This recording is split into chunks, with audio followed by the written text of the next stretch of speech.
चलिए, निम्नलिखित में से किसने रासायनिक संयोजन से दो महत्वपूर्ण नियमों को स्थापना करके रासायनिक विज्ञान की नींव रखी थी? कमेंट करिए तो। चलिए जी, रासायनिक संयोजन के दो नियम कौन दिया था? ये क्वेश्चन बोला, रासायनिक संयोजन के दो नियम कौन दिया था? 26 का कमेंट करिए तो।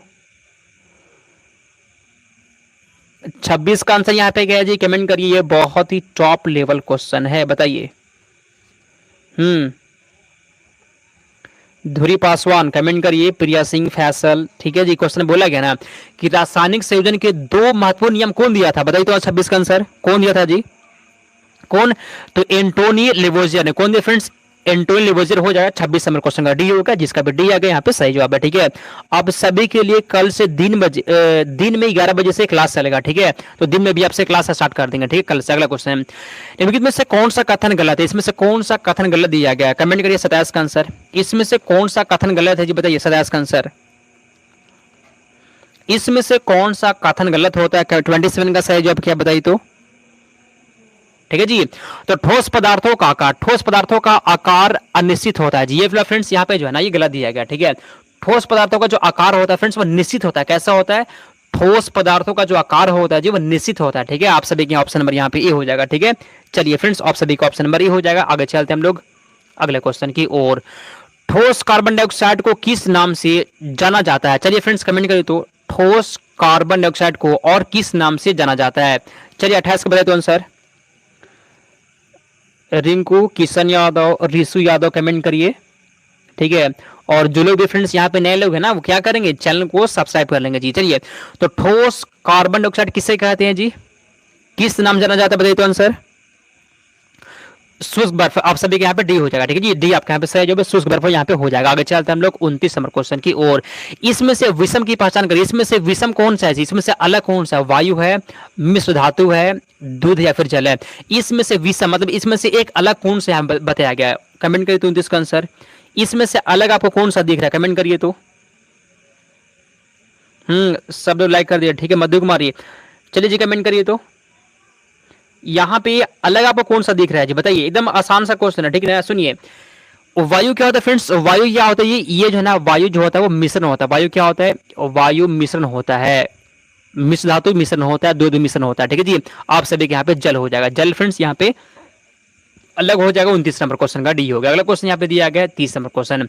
इसमें से कौन सा पदार्थ जो होता है फ्लोरोसेंट ट्यूब में उपस्थित गैस की प्रकृति के आधार पर जो है ना, एक विशेष रंग के साथ चमकता है? इसमें से कौन सा चमकता है एक विशेष रंग के साथ? प्लाज्मा चमकता है, हाइड्रोजन, बोइस आइंस्टाइन संघनन या फिर हीलियम? 30 कमेंट करिए तो। ये बहुत अच्छा क्वेश्चन है, ठीक है जी। ये बहुत अच्छा क्वेश्चन, बताइए। चलिए, तो फ्रेंड्स यहाँ प्लाज्मा हो जाएगा। जो लोग फ्रेंड्स ए लगा दिए 30 नंबर क्वेश्चन का प्लाज्मा हो जाएगा। अगला क्वेश्चन यहाँ पे दिया गया 31 नंबर क्वेश्चन। मॉर्फोलॉजी क्या होता है जी? मॉर्फोलॉजी क्या होता है? कोई बता सकता है कि मॉर्फोलॉजी क्या होता है? कमेंट करिए तो।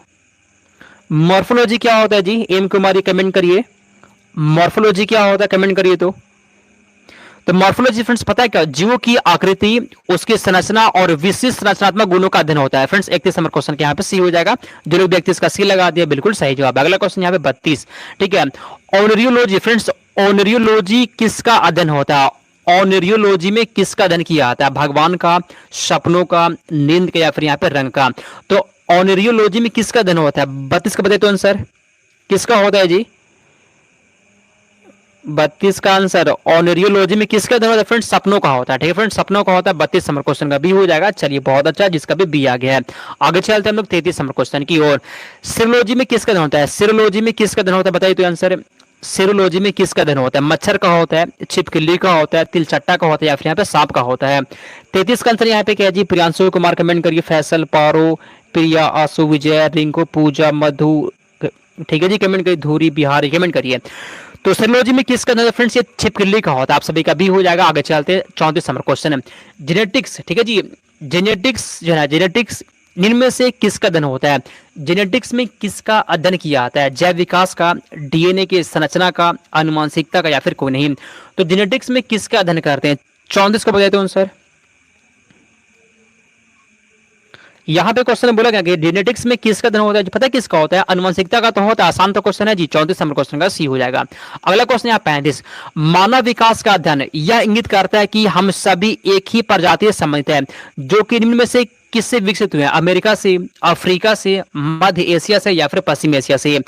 जिसका भी तैयारी अभी तक अच्छा नहीं है फ्रेंड्स, फिर भी चाहते हैं कि आपका तैयारी यहाँ से अच्छा हो जाए फ्रेंड्स, बहुत ही बेस्ट मौका है आपके लिए फ्रेंड्स। एक नोट तैयार कीजिए, सब किताब का निचोड़ मात्र फ्रेंड्स आप सभी के लिए 2000 क्वेश्चन तैयार किया, आराम से पढ़ सकते हैं। ठीक है फ्रेंड्स, ये आपको 129 रुपया मिल जाएगा। ठीक है, अगर आपको ये नोट्स लेना होगा ना तो मेरा व्हाट्सअप नंबर यहाँ पे 92 41 21 66 96।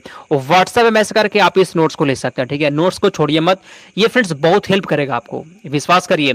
ये नोट्स जो है ना बहुत ही कम टाइम में फ्रेंड्स बहुत बच्चे ले लिए जी, बहुत बच्चों को ले लिया गया है, आप मत छोड़िए। ठीक ना, क्योंकि आप कम टाइम है तो सब किताब को पढ़ नहीं पाएंगे, तो सब किताब से जो जो बीबे क्वेश्चन उसको निकाल कर हम इसमें ऐड कर दिए। ठीक है, तो इसको छोड़िए मत, क्वेश्चन पे आते हैं। तो 35 का आंसर यहाँ पे क्या है जी? यहाँ फ्रेंड्स अफ्रीका हो जाएगा, जिसका भी आ गया सही जवाब है। अगला क्वेश्चन यहाँ पे 36। चलिए, हिस्टोरिया प्लांटरम पुस्तक का लेखक कौन है? कमेंट करिए 36 का आंसर। हिस्टोरिया प्लांटरम पुस्तक का लेखक कौन है? बताइए 36 का आंसर क्या है जी यहाँ पे? हिस्टोरिया प्लांटरम पुस्तक का लेखक कौन है? 36 का कमेंट करिए। तो लेट हो गए गुरुजी, लेट कैसे हो गए? यह क्लास 7:30 से होता है और उससे पहले 7 बजे से होता है शाम में। ठीक है, और कल से दिन में जो है ना 11 बजे से भी क्लास करवा देंगे। ठीक है, तो यहाँ पे 36 नंबर क्वेश्चन क्या है जी? थियोफ्रेस्टस हो जाएगा फ्रेंड्स, आप सभी का बी हो गया। अगला क्वेश्चन 37। अधिकांश कोशिकाओं की लेंस की सहायता के बिना नहीं देख सकते, ऐसा क्यों होता है? अधिकांश कोशिकाओं को जो है ना लेंस की सहायता के बिना नहीं देख सकते, ऐसा क्यों होता है? बताइए 37 का आंसर। ठीक है जी, कमेंट करिए। तो अधिकांश कोशिकाओं को जो आप लेंस के सहायता के बिना नहीं देख पाएंगे, ऐसा क्यों होता है? पता क्यों होता है? क्योंकि कोशिकाएं जो कोशिकाएं सूक्ष्मदर्शी होती है फ्रेंड्स। इसका मतलब ये हुआ कि जो कोशिका होता है बहुत ही छोटा छोटा होता है, बहुत ही सूक्ष्म होता है, उसको आप ऐसे नहीं देख सकते हैं। ठीक है जी, उसको आप लेंस के सही सहायता से वो नजर आ सकता है, लेंस के सहायता के बिना नहीं देख सकते। क्यों? क्योंकि वो बहुत ही सूक्ष्म होते हैं। ठीक है, तो शायद इसका भी हो जाएगा। इजी क्वेश्चन है ये सब, और ऐसा ही क्वेश्चन पूछेगा भी। अगला, इसमें से कौन सा शब्द जो है, इसमें से कौन सा शब्द जो होता है वो केंद्रक का भाग नहीं है? इसमें से कौन सा शब्द जो है वो केंद्रक का भाग नहीं है?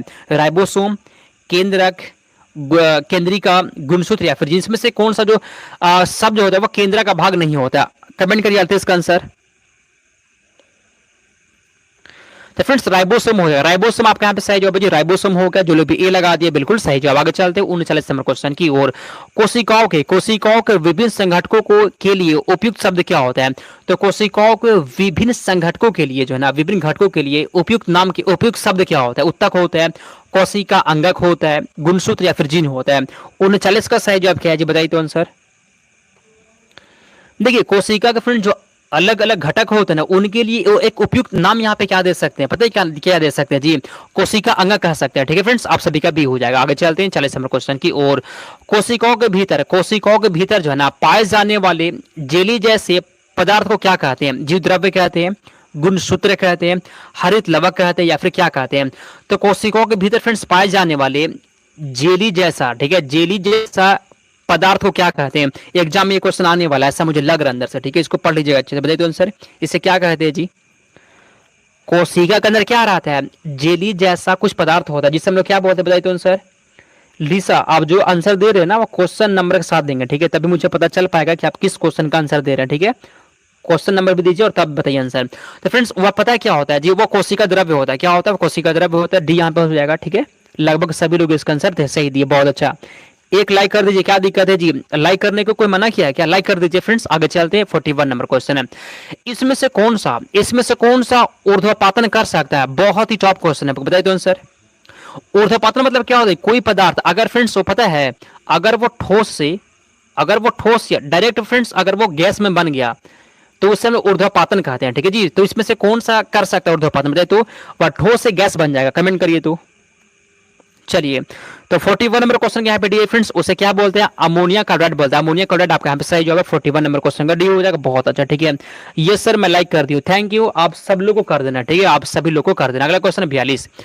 इसमें से कौन सी धातु जो है ना ठंडे पानी के साथ शीघ्रता से अभिक्रिया करती है? मतलब ऐसा कौन सा धातु है जो ठंडे पानी के साथ जो है ना बहुत जल्दी से अभिक्रिया कर लेगा? लोहा होता है, एल्यूमिनियम होता है, जस्ता होता है, या फिर पोटेशियम होता है? कमेंट करिए तो। अच्छा, एक क्वेश्चन आपसे पूछते हैं कि ऐसा कौन सा धातु होता है जिसको आप चाकू से काट सकते हैं? ऐसा कौन धातु जिसको आप चाकू से काटा जा सकता है? कमेंट करिए तो। ऐसा कौन धातु होता है? कमेंट करिए जी। ऐसा कौन सा धातु होता है जिसको आप चाकू से काट सकते हैं? कोई बता सकते हैं आंसर? कमेंट करिए तो। सोडियम और सोडियम को जी, ठीक है, सोडियम को फ्रेंड्स काट सकते हैं, सोडियम और पोटेशियम को आप काट सकते हैं, किसको किसको, सोडियम को और पोटेशियम को, दोनों को आप काट सकते हैं, ठीक है, याद कर लीजिएगा। तो ऐसा कौन सा धातु होता है जो ठंडे पानी के साथ अभिक्रिया करता है जी, कौन सा होता है फ्रेंड्स, या पोटेशियम होता है, ठीक है, आप सभी के यहाँ पे डी हो जाएगा, पोटेशियम इसका यहाँ पे सही जवाब है, ठीक है, आप सभी का डी हो जाएगा। आगे चलते हैं हम लोग अगले क्वेश्चन की ओर। इसमें से कौन सा यौगिक जो होता है ना विद्युत का चालन कर सकता है, सोडियम क्लोराइड होता है, केरोसिन होता है, एल्कोहल या फिर यहाँ पे ग्लूकोज होता है, इसमें से कौन सी यौगिक जो होता है ना विद्युत का चलन कर सकता है, बताइए तो 43 का आंसर। चलिए, और जो लोग भी फ्रेंड्स अभी तक डिस्कशन क्लास देखते हैं ना वो ये गलती मत करिएगा, क्योंकि लास्ट टाइम बात है, सुनिए, डिस्कशन फ्रेंड्स आपको 15 या 20 क्वेश्चन पढ़ाने में फ्रेंड्स वो 1 घंटे का टाइम लेते हैं, 1 घंटा 1.5 घंटे का, वो क्लास भी करिए, मन नहीं करे वो क्लास करिए, लेकिन फ्रेंड्स उस क्लास के साथ साथ ये वाला मेरा वाला क्लास जरूर किया करिए, इससे मैं पता है क्या फायदा होगा आपको, हम आपका टाइम कम लेंगे जी, मेरा क्लास 25 से 30 मिनट के बीच होता है, जिसमें आपको पढ़ा देते हैं पता है कितना क्वेश्चन, 50 क्वेश्चन पढ़ा देते हैं, ठीक है, तो सब क्लास करिए, हम मना नहीं कर रहे, ये क्लास जरूर किया करिए, क्योंकि ये सब क्वेश्चन का फ्रेंड्स ये चुना हुआ पढ़ाते हैं, चुना हुआ क्वेश्चन होता है और कम टाइम में 50 क्वेश्चन पढ़ाते हैं, तो ये क्लास को मत छोड़ा करिए, ठीक है, इसका रिविजन भी कर सकते हैं जल्दी से, तो आराम से इस क्लास को क्या करिए। तो फ्रेंड्स बताइए 43 का आंसर, या फ्रेंड्स सोडियम क्लोराइड हो जाएगा, ऑप्शन नंबर ए आपका यहाँ पे सही जवाब। अगला क्वेश्चन 44, अभी तक वैज्ञानिकों द्वारा पदार्थ की कितनी अवस्थाएं तय की गई है, 2, 5, 4 या फिर 3, कमेंट करिए तो आंसर।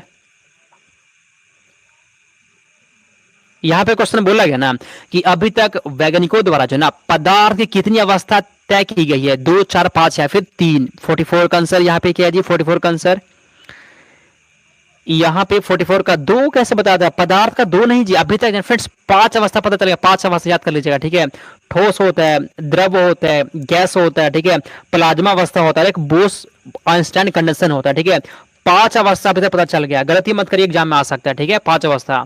अगला, ठोस के कणों के संदर्भ में, ठोस के कणों के संदर्भ में जो है इसमें से क्या सही है, बताइए तो आंसर।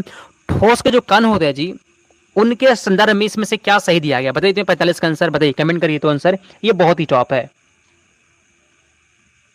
चलिए ठीक है, और कल से दिन में फ्रेंड्स आप सभी के लिए क्लास चलेगा, 11 बजे से दिन में भी जुड़ जाना, ठीक है जी। तो 45 नंबर क्वेश्चन का फ्रेंड्स आप सभी के यहाँ पे हो जाएगा, ठोस के जो कण होते हैं ना व्यवस्थित तरीके से विन्यासित होते हैं, कैसे होते हैं, व्यवस्थित तरीके से विन्यासित होते हैं, आप सभी का सी हो जाएगा, ठीक है। अगले क्वेश्चन यहाँ पे 46, इसमें से कौन सा एक रासायनिक परिवर्तन होता है, ये एकदम इजी क्वेश्चन है, रासायनिक परिवर्तन और भौतिक परिवर्तन से एग्जाम में क्वेश्चन पूछ सकता है, ठीक है, इसको छोड़िएगा मत। इसमें से कौन सा एक रासायनिक परिवर्तन होता है, 46 से कमेंट करिए तो। इसमें से कौन सा एक रासायनिक परिवर्तन है जी, देखते हैं इसका आंसर कोई बता सकता है कि नहीं। 45 का सी, गर्म होना जो है ना ये रासायनिक परिवर्तन नहीं होता है, आप बताइए तो। 46 का यहाँ पे जो लोग भी सी लगा रहे थे कट कर दिया, आप बताइए, ये रासायनिक परिवर्तन नहीं होता है। बी, CO2 का सूखा बर्फ बनना, ये भी फ्रेंड्स आपका रासायनिक परिवर्तन नहीं होता, गलत। आप बताइए तो कौन सा है जी, आप बताइए तो फ्रेंड्स सुनिए, ऑप्शन नंबर ए वाला यहाँ पे हो जाएगा, ठीक है, मक्खन खट्टा होना ये रासायनिक परिवर्तन होता है। अगला, सितारों में प्लाज्मा बनने का क्या करना होता है, सितारों में प्लाज्मा बनने का क्या करना होता है जी, उच्च तापमान होता है, उच्च दाब होता है, उच्च कम दाब या फिर कम तापमान होता है। क्वेश्चन बोला गया ना कि सितारों में प्लाज्मा बनने का कारण क्या होता है, प्लाज्मा क्यों बनता है। चलिए 47 का सही जब यहाँ पे क्या दिया बताइए तो आंसर।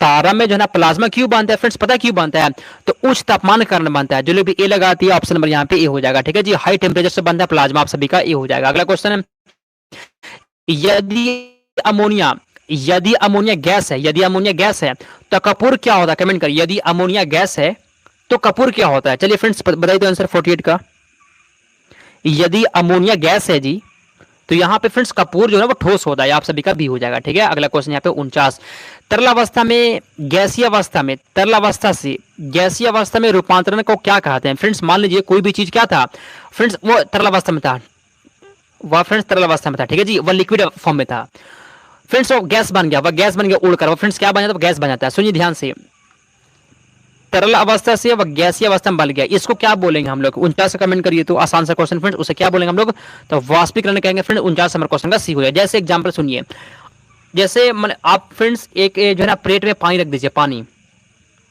वह धीरे धीरे फ्रेंड्स उड़ जाएगा, ठीक है जी, वह तरल से क्या बना, वो गैस बन जाएगा, तो उस परिवर्तन को हम लोग वाष्पीकरण कहते हैं, आप सभी के यहाँ पे सी हो जाएगा, ठीक है। 49 नंबर क्वेश्चन यहाँ पे सी हो जाएगा, बहुत अच्छा। चलिए आगे चलते हम लोग 50 नंबर क्वेश्चन की ओर चलते हैं जी। इसमें से कौन सा कारक जो होता है वो वाष्पीकरण की दर को कम करता है? 50 कमेंट करिए तो। क्या बोल रहे जी? सर मेरे कल रिचार्ज खत्म हो जाएगी। अच्छा रिचार्ज खत्म हो जाएगा तो रिचार्ज करवा लीजिएगा, क्या दिक्कत है? ठीक है, तो यहाँ पे 50 नंबर क्वेश्चन का भी है फ्रेंड्स, यहाँ पे नमी होता है। ठीक है, इसमें से कौन सा कारक जो होता है वाष्पीकरण की दर को कम करता है फ्रेंड्स? आप सभी का यहाँ पे पी होता है। जैसे